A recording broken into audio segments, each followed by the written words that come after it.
రాములమ్మ ఎక్కడ మంత్రి ఎమ్మెల్సీ వచ్చింది కాబట్టి సైలెంట్ అయిపోయింది రాములమ్మ. కథం పదవి వస్తే ఎవడు మాట్లాడిగా. అసలు విజయశాంతి బీసీఏ కాదు. వీళ్ళు ఏం చెప్పుకొని తిరుగుతున్నారు? బీసీకి ఇచ్చినాం అని చెప్పుకొని తిరుగుతున్నారు. విజయశాంతి బీసీయా? గుండెల మీద చేసుకొని చెప్పమనండి విజయశాంతి గారిని, లేక కాంగ్రెస్ పార్టీని చెప్పండి, మహేష్ కుమార్ గౌడ్ గారిని చెప్పండి. విజయశాంతి బీసీయా? బీసీకి ఇచ్చినారా మీరు ఎమ్మెల్సీ అని? ఏ రకంగా చూసినా విజయశాంతి గారు అయితే బీసీకి కాదు.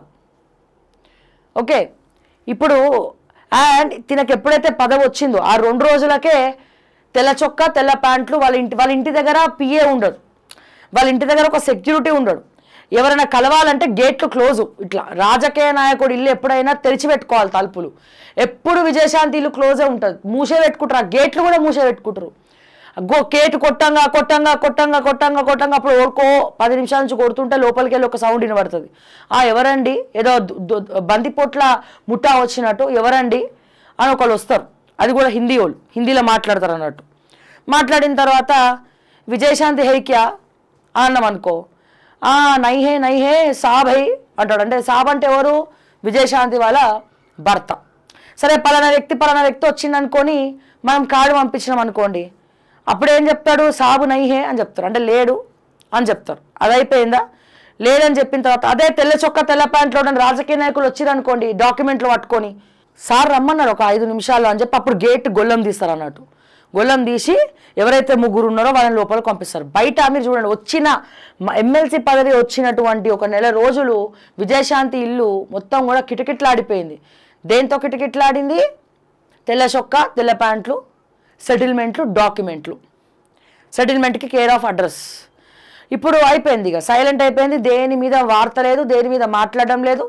ఫైర్ అన్నట్టు మనం అంత పెద్ద బిరుదిస్తే అసలు ప్రజాక్షేత్రంలో విజయశాంతి లేదు. అసలు ప్రజాక్షేత్రంలో లేని వాళ్ళకి పదవులు ఇస్తే శిక్ష తప్పదన్న తీసుకురావాలి పార్లమెంట్లో బిల్లు. పదవులు తీసుకుంటారు, కథం ఎక్కడుంటారో కూడా తెలియదు, ఇక గాయాబైపోతారు. ఎమ్మెల్సీ విజయశాంతిపై సొంత పార్టీ శ్రేణులే నారాజుగా ఉన్నట్టు తెలుస్తుంది. గతంలో బీఆర్ఎస్ బీజేపీలో పనిచేసిన ఆమె గత అసెంబ్లీ ఎన్నికలకు ముందు కాంగ్రెస్ అధ్యక్షుడు మల్లికార్జున ఖర్గే సమక్షంలో తిరిగి సొంత గూటికి చేరారు. ఆ తర్వాత పార్టీలో అప్పుడప్పుడు దర్శనం ఇచ్చేవారు. కానీ ప్రస్తుతం పార్టీ కార్యక్రమాల్లో గతంలో మాదిరిగా యాక్టివ్గా ఉండడం లేదని కాంగ్రెస్ శ్రేణులే విమర్శిస్తున్నాయి. పార్టీ రాష్ట్ర వ్యవహారాల ఇన్ఛార్జిగా మీనాక్షి నటరాజన్ బాధ్యతలు చేపట్టాక వచ్చిన ఎమ్మెల్యే కోటా ఎమ్మెల్సీ ఎన్నికల్లో చాలామంది పదవుల కోసం ఆరాటపడ్డారు.